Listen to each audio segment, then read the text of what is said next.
Assalamualaikum warahmatullahi wabarakatuh. Shalom, Om Swastiastu, Namo Buddhaya, dan salam kebajikan untuk kita semua. Mengutip pendapat Profesor Dr. Ani Purwanti SHMU, selaku Guru Besar Fakultas Hukum Universitas Diponegoro, dalam pidato ilmiahnya yang bertajuk Pancasila dan Keadilan Gender, Refleksi dari Pemenuhan Hak Konstitusional Perempuan di Indonesia, menyatakan bahwa kesetaraan gender hanya dapat dilakukan melalui pemenuhan hak konstitusional perempuan yang merupakan refleksi dari Pancasila sebagai stats fundamental norm yang menghendaki adanya keadilan bagi semua masyarakat, termasuk perempuan. Maka dengan ini, perkenalkan, saya Calanta Diva Maharani yang akan membahas mengenai pemenuhan hak konstitusional perempuan, lebih tepatnya hak pembelaan diri, melalui legal opinion yang berjudul penanganan tindak pidana yang dilakukan oleh anak, kasus remaja di Nusa Tenggara Timur yang dijadikan tersangka setelah mengalami percobaan pemerkosaan. Selanjutnya, mengenai adanya isu atau kasus posisi, yakni pada tahun 2021, seorang remaja perempuan berinisial MS yang berusia 15 tahun asal Desa Oni, Kecamatan Kualin, Kabupaten Timur Tengah Selatan, Nusa Tenggara Timur, ditetapkan menjadi tersangka setelah membunuh pria berinisial NB yang berusia 48 tahun yang merupakan kerabat dekatnya sendiri. Adapun alasan pelaku membunuh korban disebabkan karena pelaku berusaha membela diri saat hendak diperkosa di dalam kawasan hutan Haikmeu ketika sedang mencari kayu. Sebelumnya, karena pelaku menolak untuk diajak berhubungan intim oleh korban, korban kemudian memukul dan melakukan percobaan pemerkosaan terhadap pelaku. Karena tentunya merasa terancam, pelaku langsung melakukan pembelaan diri dengan cara memukul dan menusuk korban hingga tewas dan meninggalkan jenazah korban di dalam hutan. Pada kasus ini, jelas MS mempertahankan haknya untuk melindungi diri. Terlebih hak asasi manusia juga mencakup hak untuk melindungi diri sendiri dari ancaman serius terhadap kehidupan atau keamanan. Oleh karena itu, pembelaan terpaksa dalam situasi yang mengancam keselamatan seseorang dapat menjadi bagian dari perlindungan hak asasi manusia. Maka dalam kasus ini, sangat jelas yang dilakukan oleh MS merupakan pembelaan diri karena adanya ancaman kekerasan dan percobaan pemerkosaan oleh NB. Selanjutnya, mengenai fakta yang memiliki keterkaitan dengan kasus ini, yang pertama, bahwa NB merupakan sepupu MS yang memiliki ketertarikan dengan MS, bahkan sempat menyampaikan kepada orang tua MS bahwa NB ingin menjadikan MS sebagai istri kedua. Menurut keterangan dari orang tua MS, adanya permintaan tersebut telah disampaikan sebanyak 3 kali, namun semuanya ditolak oleh MS. Kemudian yang kedua, bahwa pada saat kejadian di tanggal 10 Februari 2021, NB mengajak MS bertemu di pinggir pantai Bitan, kawasan hutan Haikmeu, dan mereka melakukan hubungan intim di pinggir pantai tersebut. Kemudian yang ketiga, bahwa setelah melakukan hubungan intim yang pertama, NB mengajak MS untuk melakukan hubungan intim yang kedua kalinya. Namun ajakan tersebut ditolak oleh MS sehingga NB melakukan pemaksaan dengan melakukan kekerasan dan percobaan pemerkosaan kepada MS. Kemudian yang keempat, bahwa karena merasa terancam, MS melakukan pembelaan diri di mana MS melawan dengan melakukan pemukulan dan penusukan terhadap NB menggunakan pisau yang telah dibawa dari rumah. Dalam hal ini, sejatinya MS pun tidak mengetahui bahwa NB telah tewas karena MS langsung pergi meninggalkan NB. Selanjutnya, mengenai regulasi yang menjadi dasar hukum dalam kasus ini, yang pertama, UUD NRI tahun 1945, yang kedua, Kitab Undang-Undang Hukum Pidana, yang ketiga, Undang-Undang Nomor 39 Tahun 1999 tentang Hak Asasi Manusia, yang keempat, Undang-Undang Nomor 11 Tahun 2012 tentang Sistem Peradilan Pidana Anak karena MS merupakan anak di bawah umur, dan yang kelima, Undang-Undang Nomor 12 Tahun 2022 tentang Tindak Pidana Kekerasan Seksual. Selanjutnya memasuki analisis hukum atas kasus ini, bahwa pada Februari 2021, remaja perempuan berumur 15 tahun di Desa Oni, Kecamatan Kualin, Kabupaten Timur Tengah Selatan, Nusa Tenggara Timur, menjadi tersangka setelah melakukan pembunuhan terhadap pria berumur 48 tahun berinisial NB karena kekerasan dan percobaan pemerkosaan yang dilakukan oleh NB terhadap MS. Sehingga, karena telah melakukan pembunuhan, MS pun dijerat pasal 300 438 KUHP. Selanjutnya, berdasarkan fakta-fakta yang ada, meskipun MS dan NB sempat melakukan hubungan intim, namun yang berikutnya dilakukan oleh NB adalah pemaksaan dengan kekerasan dan tidak ada persetujuan yang diberikan secara sadar atau konsen dari MS untuk melakukan hubungan intim yang kedua kalinya. Maka pada kasus ini, MS hanya melakukan pembelaan untuk melindungi nyawanya yang terancam akibat kekerasan dan percobaan pemerkosaan yang dilakukan oleh NB. Maka, perbuatan yang dilakukan oleh MS pun merupakan pembelaan terpaksa atau notwear yang merujuk pada tindakan yang melanggar hukum yang dilakukan sebagai upaya untuk membela diri saat menghadapi ancaman terhadap harta, benda, atau kehormatan diri sendiri atau orang lain. Adanya situasi ini pun sejatinya dapat terjadi ketika terdapat ancaman yang menyebabkan tidak adanya alternatif lain selain melakukan tindakan yang secara hukum merupakan tindak pidana karena situasi yang mendesak tersebut. Selanjutnya, mengenai analisis dari aspek hak asasi manusia.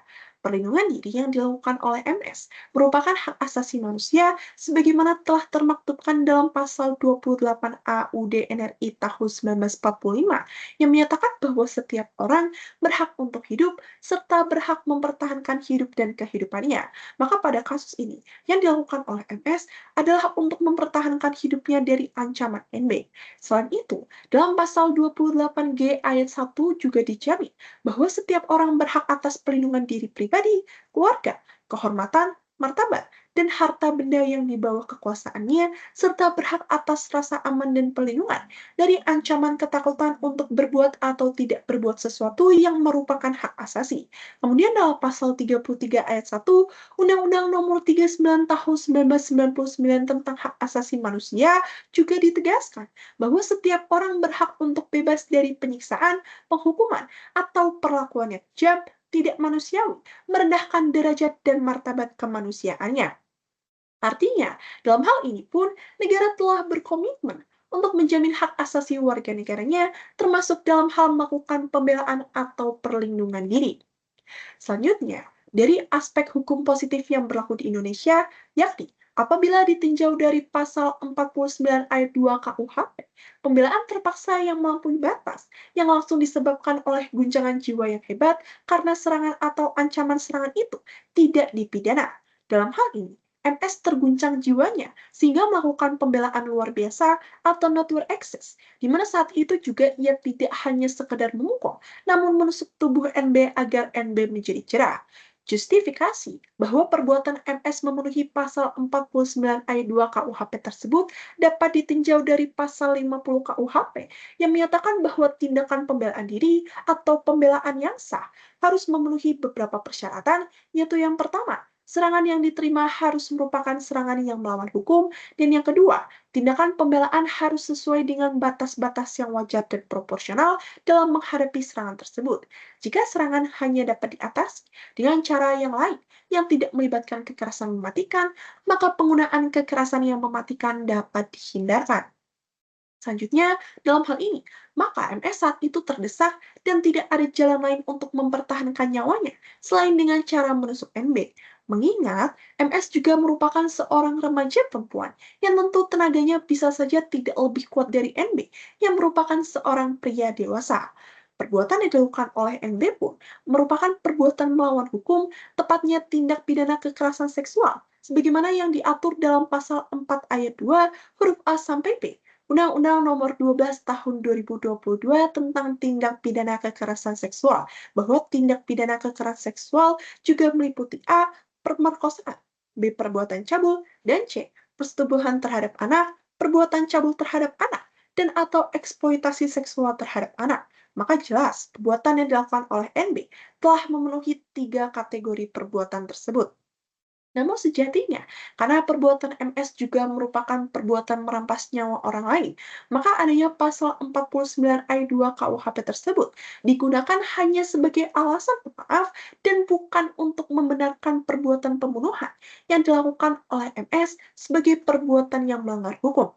Hal ini karena seseorang yang terpaksa melakukan tindak pidana dapat dimaafkan karena terjadi pelanggaran hukum yang mendahului perbuatan tersebut. Selanjutnya, melihat dari fakta bahwa MS merupakan anak di bawah umur, maka pembunuhan yang dilakukan tidak bisa disamakan dengan pembunuhan yang dilakukan oleh orang dewasa, yang mana sesuai pasal 81 ayat 2 Undang-Undang Nomor 11 Tahun 2012 tentang Sistem Peradilan Pidana Anak atau SPPA, dinyatakan bahwa pidana penjara yang dapat dijatuhkan kepada anak paling lama 1/2 dari maksimum ancaman pidana penjara bagi orang dewasa. Namun perlu menjadi catatan bahwa dalam pasal 81 ayat 1 Undang-Undang SPPA ditegaskan bahwa anak dijatuhi pidana penjara di Lembaga Pembinaan Khusus Anak atau LPKA apabila keadaan dan perbuatan anak akan membahayakan masyarakat. Sedangkan apabila kita melihat pada kasus ini, perbuatan MS jelas bukan merupakan perbuatan yang bersifat membahayakan masyarakat, karena MS hanya membunuh orang yang telah melakukan kekerasan dan mencoba memerkosa dirinya sebagai bentuk pembelaan diri dari MS.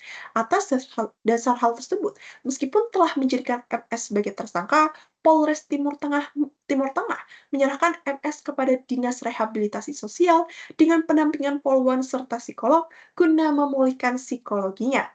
Hal tersebut pun juga seiras dengan ketentuan pasal 66 ayat 5 Undang-Undang Nomor 39 Tahun 1999 tentang Hak Asasi Manusia yang menyatakan bahwa setiap anak yang dirampas kebebasannya berhak mendapatkan perlakuan secara manusiawi dan dengan memperhatikan kebutuhan pengembangan pribadi sesuai dengan usianya dan harus dipisahkan dari orang dewasa kecuali demi kepentingannya. Selanjutnya, marilah menyimpulkan dari adanya kasus ini, yang mana pada kasus ini memang terlihat jelas bahwa yang dilakukan oleh MS merupakan tindak pidana yang tidak dapat dibenarkan karena telah merampas nyawa orang lain. Namun perlu diperhatikan bahwa MS melakukan pembunuhan tersebut tidak serta-merta berniat ingin membunuh NB, melainkan MS hanya berusaha melindungi dirinya dari kekerasan dan percobaan pemerkosaan yang dilakukan oleh NB. Maka berdasarkan hukum yang berlaku di status quo, seperti UUD RI 1945 sebagai Konstitusi Indonesia, Undang-Undang SPPA, Undang-Undang TPKS, dan Undang-Undang HAM, tindakan yang dilakukan oleh MS tidak dapat dipidana karena perbuatannya tersebut telah memenuhi syarat-syarat untuk pembelaan terpaksa yang juga merupakan hak asasi manusia ketika diri terancam. Polres Timur Tengah menetapkan MS sebagai tersangka karena perbuatan pembunuhan yang dilakukannya. Namun, mengingat MS merupakan pelaku anak di bawah umur yang melakukan pembelaan untuk melindungi dirinya, maka langkah Polres Timur Tengah dalam menyerahkan MS kepada Dinas Rehabilitasi Sosial untuk mendapatkan rehabilitasi dan pemulihan psikologi telah tepat. Karena sejatinya secara hukum dan moral, apabila MS justru menjadi tersangka dan dipidana, maka hal tersebut bukanlah merupakan hal yang tepat. Selanjutnya memasuki akhir dari presentasi saya. Maka dengan ini saya mengakhiri adanya presentasi mengenai pemenuhan hak konstitusional perempuan. Maka saya mengucapkan terima kasih dan mohon maaf apabila ada kesalahan. Wassalamualaikum warahmatullahi wabarakatuh. Shalom. Om Santi Santi Santi Om Namo Buddhaya dan salam kebajikan untuk kita semua.